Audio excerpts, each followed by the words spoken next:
Bonjour à toi, la vie qui palpite. Bonjour à vous, chers alchimistes. On se retrouve aujourd'hui pour aller découvrir les enseignements de Marie-Elia sur les lettres hébraïques, ces fameuses énergies vivantes qui nous entourent. Et donc du coup, quand on parle en effet d'astrologie ou quand on parle d'énergie, finalement on parle de ces énergies archaïques qui sont là et qui donc participent à cette fameuse création du monde, ces fameuses lettres hébraïques qui président à la création du monde avec le Saint. Béni soit-il, comme nous dit Marie-Elia, et donc elle nous raconte un petit peu en synthèse chacune de ces lettres et de ces énergies. Aujourd'hui, c'est Kaf, qui est la 11e lettre, et qui porte la valeur 20. Donc on est sur un 2, donc on peut la rattacher aux enseignements donc, de Beth, la 2e lettre, qui est la maison, la demeure éternelle. Donc je vais vous lire simplement ce que Marie-Elia nous dit. Au cœur du labyrinthe du psychisme humain et des pulsions du corps est un temple secret qui abrite une incroyable puissance de résurrection. En Kaf résident les mystères de la matière. Elle régit les forces atomiques, magnétiques, électriques et bien plus subtiles encore. Son pouvoir guérisseur est immense. Il peut pénétrer tous les plans physiques jusqu'aux plus denses. Son action demande la volonté de secouer l'inertie sous toutes ses formes, et son énergie illustre bien que Dieu vomit les tièdes. Le piège le plus terrifiant pour une âme est l'inertie, le « à quoi bon » qui recouvre comme une chape de plomb tout élan créateur et étouffe la vie. Or, Kaf est puissance de vie, et nous avons parfois besoin de son aide précieuse pour continuer à avancer. L'énergie de Kaf vient activer dans l'intimité des cellules le code secret de notre hérédité divine, du corps de lumière. Ainsi réveillé, il devient pain de vie, corps christique de l'homme nouveau. Kaf nous indique qu'une action est nécessaire sur le plan matériel. Il faut peut-être canaliser une énergie de colère dans une direction constructive, à l'écoute de l'âme. Ou bien, il faut triompher d'une certaine paresse, qu'elle soit physique, psychique ou spirituelle. Et pour tout cela, elle est une aide précieuse. Elle nous mène enfin à la conscience vécue que le corps est un temple sacré et nous ouvre le chemin pour nous permettre de le comprendre et de l'aimer. Elle nous aide à nous ouvrir réellement pour devenir une coupe offerte, lisse et sans faille, où pourra se déverser la puissance dynamique de la vie. J'adore vraiment cette lettre. Alors en effet, là où on peut l'associer à Beth, du coup la demeure, c'est en ce fait que c'est cette notion de réceptacle en fait, en fait, Kaf, ça veut dire la paume de la main, le creux de la main. Et c'est cette idée de réceptacle et de contenant, finalement, qui accueille une énergie qui s'accumule en nous. Donc, on se rappelle qu'on est une sorte de grosse bobine composée de plein de petites bobines, hein, qui sont nos chakras, qui tournent, avec 2 vortex, du coup, en sens inverse, et qui, donc, de part et d'autre de notre corps, par la face avant de notre corps et la face arrière, eh bien, condense finalement des énergies selon chaque gamme de fréquences qui lui est propre, selon la fourchette de la décomposition du prisme, donc de la lumière, hein, et des fréquences. Et bien du coup, ces petites bobines accumulant de l'énergie, il y a des endroits spécifiques apparemment, et Kaf nous parle d'une partie du corps qui se trouve dans ce qui s'appelle la cupule de la hanche. Et donc finalement, mais j'ai bien l'idée que si on a des douleurs au niveau de la hanche, bien ça vient nous parler de Kaf et de cette énergie qui, en effet, lorsqu'elle est mal utilisée, se retourne contre nous. Parce que c'est bien l'idée donc de cette énergie de Kaf. Donc on voit bien sur la représentation là devant nous, cette fameuse carte de la force en haut, avec le lion dans le dos de la demoiselle. Il y a vraiment cette notion de puissance et d'une énergie puissante, en effet, qui est là, disponible, dans laquelle on peut puiser et qui si on ne la canalise pas et si on ne l'utilise pas, va se retourner contre nous. Et c'est pour ça qu'en effet, dans la représentation des tarots de Marseille, on a, sur l'image en bas à droite, cette femme toujours qui maîtrise la gueule de l'animal, du lion, donc de cette force. C'est-à-dire que du coup, il y a cette notion d'être en conscience, qu'il y a cette puissance-là et qu'il faut savoir la diriger, la contrôler et la canaliser au mieux.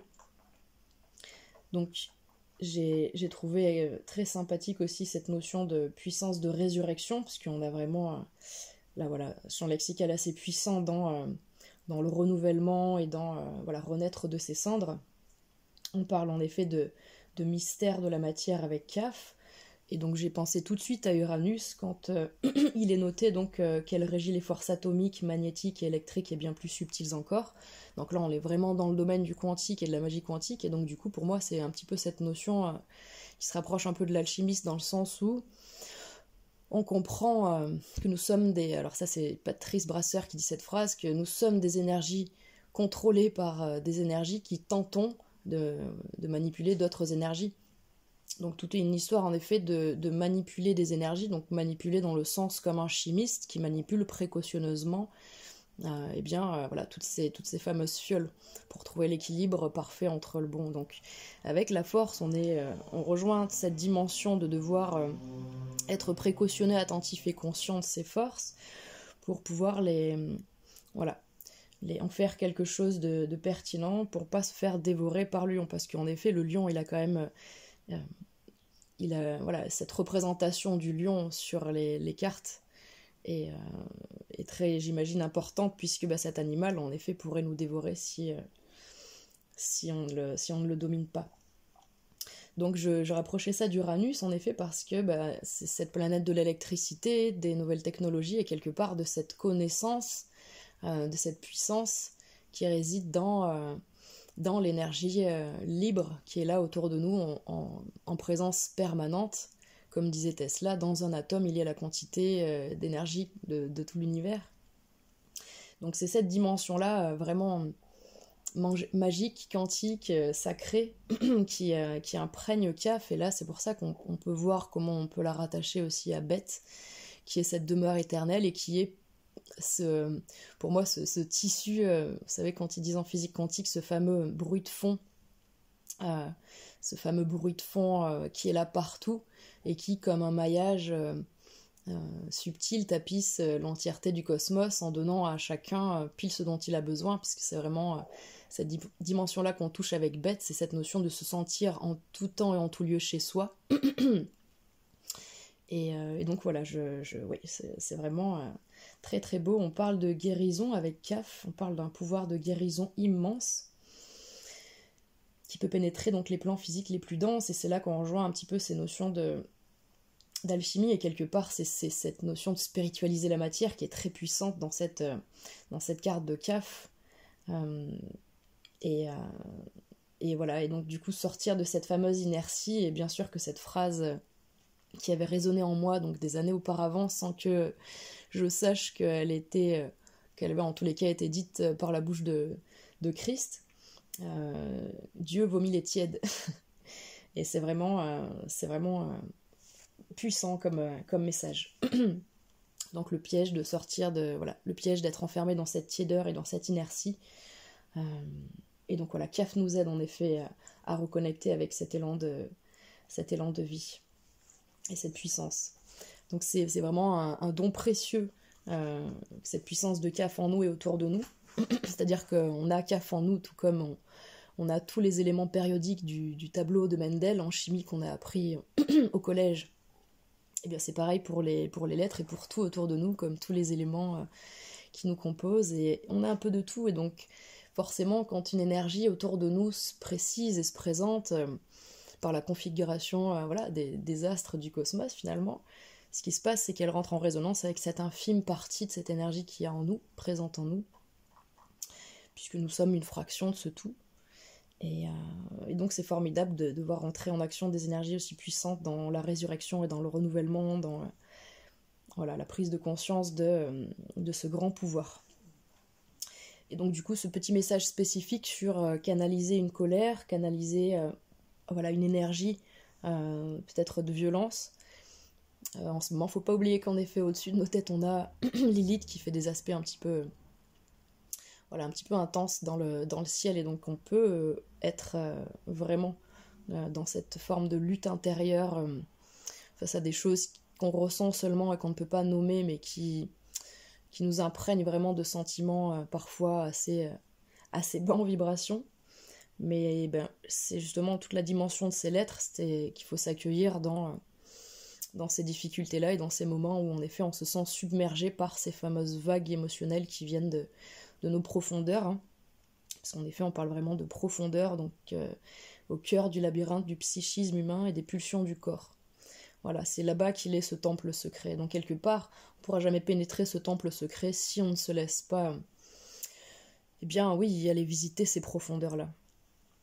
Donc, on n'est pas dans un monde de bisounours où on doit voir tout en rose, en fait. On doit avoir cette force de traverser en conscience, et bien souvent seul, nos tourments de l'âme, pour aller plonger au cœur de ce labyrinthe et découvrir ce temple sacré. Donc si vous ressentez des colères et si vous avez eu cette lettre CAF qui s'est manifestée pour vous, eh bien allez-y, il faut plonger. Plongez et libérez-vous en effet de ces émotions-là, afin en effet de retrouver la puissance de la lumière pour une résurrection dans les problématiques et dans les émotions qui seront les vôtres.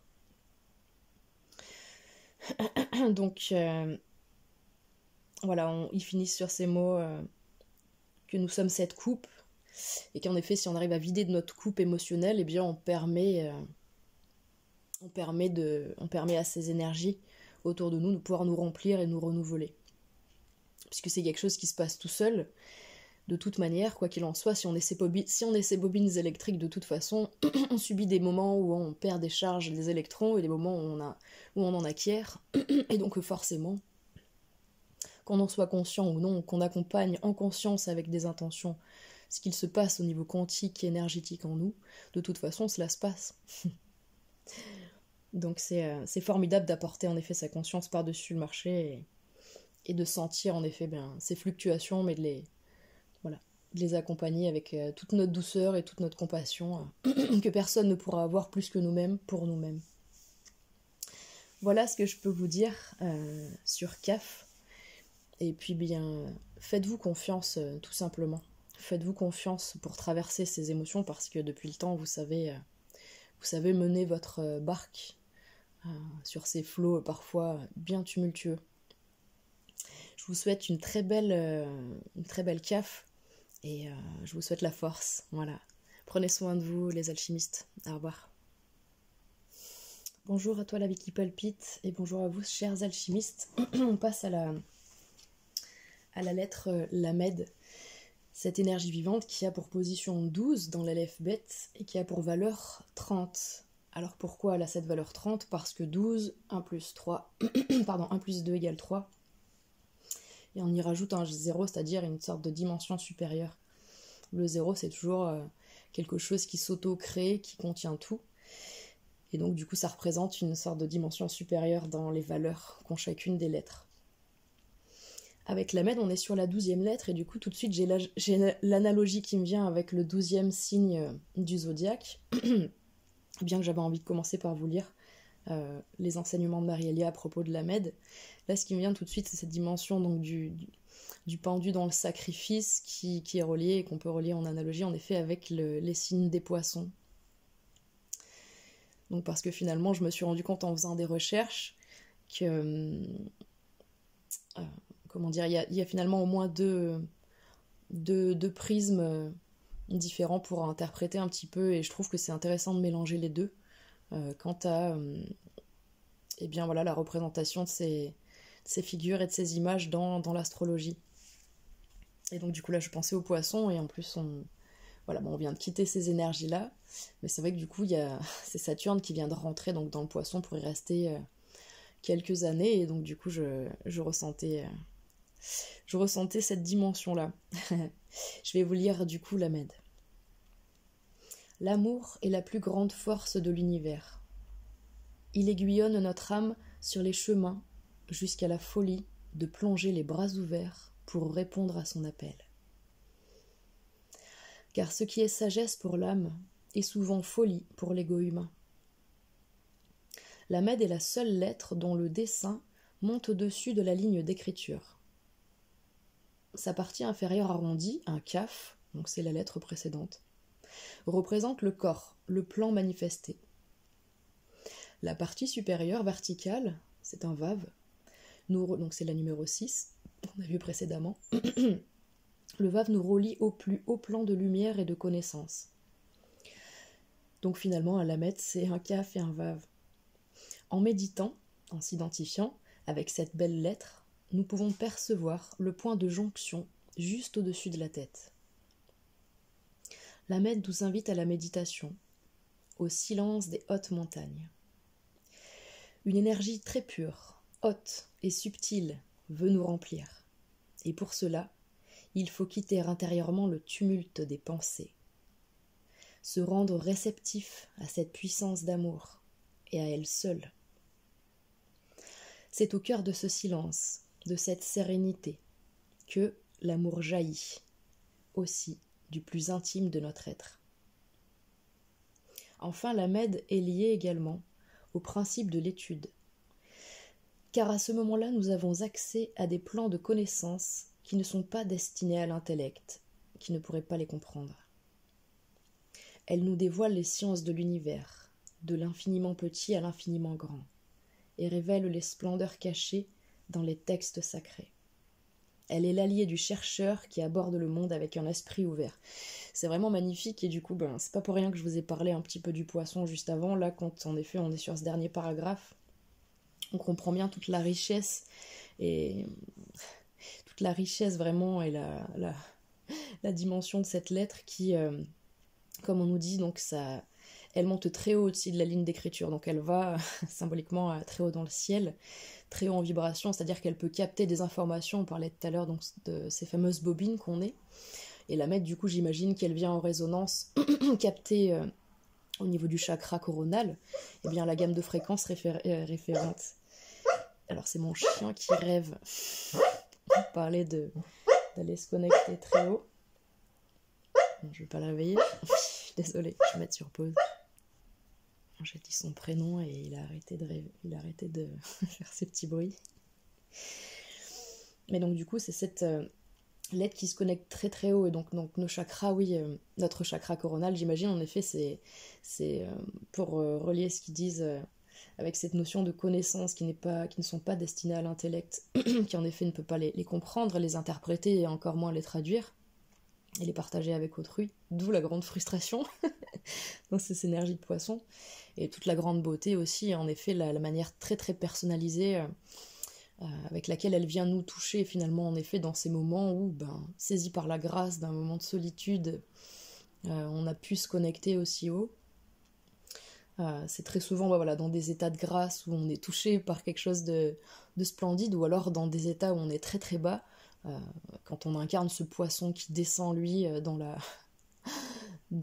les plans les plus denses, dans la vase, quand le deuxième poisson, puisque le poisson est un signe double, lui s'en va vers les eaux d'en haut. Il y a un poisson qui va vers les eaux d'en bas et un vers les eaux d'en haut. Et du coup, c'est vrai que quand on visite le poisson, on peut aller très très bas ou très très haut.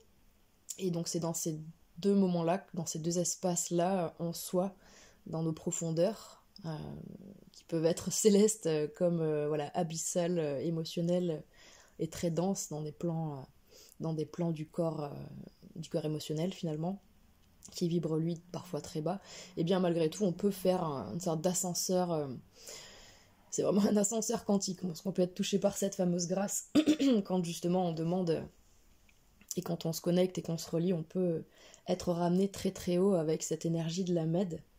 Et donc du coup c'était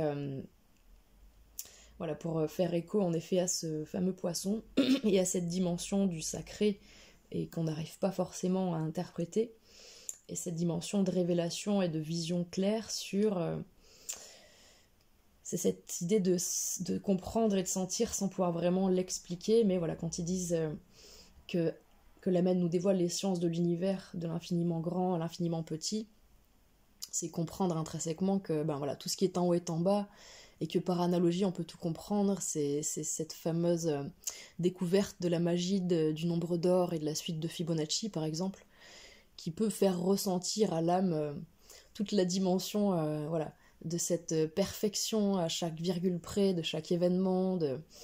C'est vraiment à ça que j'associe l'Ahmed. C'est-à-dire qu'avec l'Ahmed, on a ce fameux pendu, hein. Là on a bien sûr les deux représentations picturales. Attendez, je vais mettre l'Ahmed comme il faut. Donc sur les deux représentations picturales qu'on a ici, on a vraiment à chaque fois ce personnage donc pendu par un pied. Et a priori c'est lui qui a décidé de se positionner ainsi, puisque c'est venu d'un tel inconfort de sa part que quelque part il a eu besoin de se mettre dans une posture différente pour voir les choses sous un autre angle. Et c'est-à-dire que dans la vie on n'atteint entre guillemets jamais le pendu pour rien, c'est-à-dire que c'est vraiment lié à une dose de souffrance et d'incompréhension qui est telle que du coup on est vraiment immobilisé comme le pendu dans notre vie, et un petit peu sur tous les plans de sa vie, jusqu'à ce que justement soi-même on se positionne en disant du coup c'est vrai que je peux pas bouger quoi. Donc je vais accepter de ne pas bouger, et je vais accepter de m'habituer à cette nouvelle vision que me propose cette posture en étant pendu par un pied. Et à tout moment, a priori, ce pendu peut se détacher et retourner avec une vision, se retourner les pieds sur terre dans la matière pour aller se confronter de nouveau. Mais là, pour l'instant, il y a vraiment toute cette idée-là qu'il retient et qui l'oblige par amour en fait pour lui-même, finalement, parce puisqu'il ne reconnaît plus rien et qu'il ne reconnaît plus du tout ce pourquoi il a pu se sacrifier. À quoi bon? Donc du coup c'est vraiment une lettre très puissante qui à la fois monte très haut et qui à la fois descend très très bas. Elle a vraiment une amplitude extraordinaire, et donc jusqu'à présent on a visité pas mal de lettres, donc là c'est la 12e, et je trouvais en effet sympa de pouvoir faire résonner chacune des lettres qu'on a pu voir jusqu'à présent avec chacun des signes astrologiques, de ces fameux 12 signes qui sont les uns après les autres une continuité et un enrichissement, comme si finalement le signe du bélier représentait notre première année en classe de maternelle, et que la lettre Tav, la dernière, la 22e, représente, on va prendre l'exemple tout simple de ce fameux passage du baccalauréat, et c'est un petit peu cette idée-là. C'est-à-dire que chacune des lettres est enrichie de la précédente, et qu'il faut arriver finalement à comprendre la trame globale de tout ça, et de saisir que toutes ces énergies, de toute façon, on les a déjà vécues, ou on les vivra au cours de notre incarnation présente, tout comme on a vécu au cours de nos incarnations passées, mais peut-être qu'en effet, on va, pour certains d'entre nous, peut-être se cantonner, sans que ce soit limitatif ou restrictif, mais parce que c'était un choix dans cette incarnation, aux 12 premières ou aux 9 premières, puisqu'en effet, il y a vraiment cette dimension intéressante déjà sur les 9 premières lettres, ne serait-ce que par rapport donc à la numérologie, donc de 1 à 9, ou de 1 à 9 en passant par ce fameux 0 qui pourrait être représenté toujours par le fou quelque part, puisque sur cet anneau de Mobius, qui est la répétition de toutes ces phases de notre vie, il y a un fameux maillon qui permet de faire cette fameuse boucle, et c'est ce qu'on appelle un anneau de Mobius. Et donc si un des maillons de cette chaîne devait être imagé, en effet c'est ce fameux Tav, la 22e, qui est cette fameuse porte, et donc du coup qu'on peut relier au fou, au mat du tarot de Marseille. Et donc on pourrait répéter ainsi un nouveau départ avec ce fou, et puis repartir pour un battleur, un Aleph, jusqu'à un ermite, un tête, qui propose de toujours revisiter ses expériences passées, et selon ce fameux cycle de 9, que ça soit 9 heures, 9 jours, 9 semaines, 9 mois. 9 mois, bien sûr que c'est très important, 9 mois, puisque c'est le chiffre d'une gestation, et que je pense que certains, beaucoup d'entre nous, déjà si on comment dire, si on a envie de visiter ces fameuses 9 étapes, déjà les 9 premières étapes, au niveau numérologique, vu qu'ensuite on peut réduire chacune des lettres suivantes, donc de la 10e, Yod, la roue de fortune, jusqu'à la 22e, si on peut réduire son nombre en un chiffre, on retombera toujours sur les archétypes des 9 premières lettres. Donc je trouvais que c'était très intéressant en effet de vous le stipuler, et puis voilà, de vous proposer vraiment, voilà, c'est... Alors moi je suis vraiment une passionnée, c'est-à-dire que pour moi la vie n'a de sens que lorsque j'arrive à pouvoir comprendre et pénétrer un peu mieux ces mystères.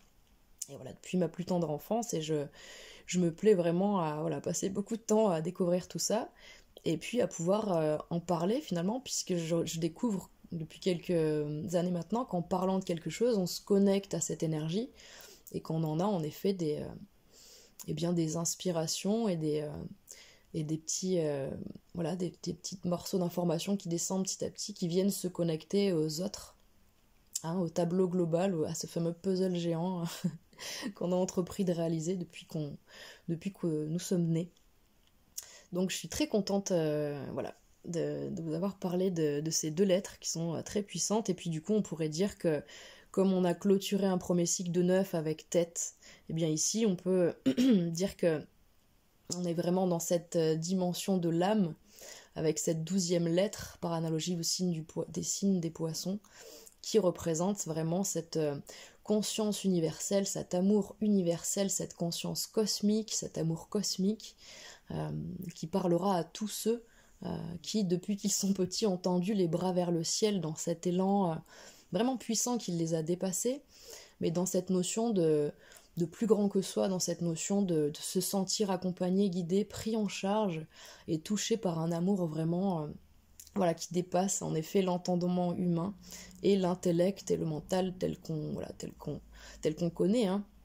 On sait qu'on a plein de dimensions différentes, plein de personnalités différentes, de personnages qu'on joue. Et puis aussi, on connaît aussi cette profondeur. Alors certains sont habités beaucoup plus par cette profondeur depuis qu'ils sont tout petits, parce qu'en effet, si on regarde leur thème astral ou si on regarde leurs expériences de vie, tout est expliqué, tout est très clair. Mais si on devait s'arrêter aux 12 premières lettres, là on aurait quelque part la totalité du parcours d'une âme humaine dans sa découverte de soi, de son soi égotique, jusqu'à son moi supérieur du coup, qui est relié au plus haut plan. Voilà, il y a cette conscience divine, et c'est vraiment splendide. Voilà.